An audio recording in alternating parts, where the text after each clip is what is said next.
நாடு முழுவதும் உள்ள ஒன்றிய அரசு பல்கலைக்கழகங்களில் பேராசிரியர், இணை பேராசிரியர், உதவி பேராசிரியர் உள்ளிட்ட பணியிடங்கள் தொடர்பாக நாடாளுமன்றத்தில் எழுப்பப்பட்ட கேள்விக்கு ஒன்றிய கல்வி அமைச்சகம் பதில் அளித்துள்ளது.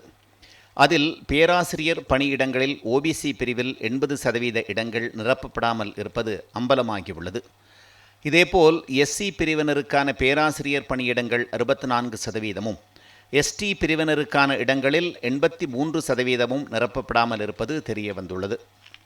ஒன்றிய அரசு பல்கலைக்கழகங்களில் பேராசிரியர் பணியிடங்களில் 1538 இடங்கள் பொது பிரிவினருக்கு ஒதுக்கப்பட்டிருந்த நிலையில் 935 இடங்களில் மட்டுமே நியமனம் செய்யப்பட்டுள்ளனர்.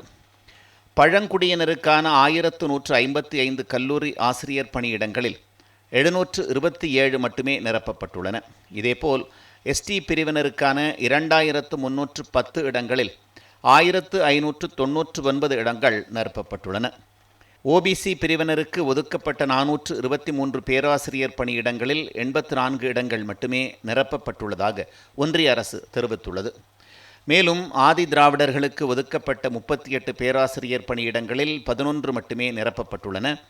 இதேபோல் இணை பேராசிரியர், உதவி பேராசிரியர் உள்ளிட்ட பணியிடங்களிலும் ஓபிசி மற்றும் எஸ்சி, எஸ்டி பிரிவினரை நியமனம் செய்வதில் ஒன்றிய பாஜக அரசு பாரபட்சம் காட்டியுள்ளது அம்பலமாகியுள்ளது.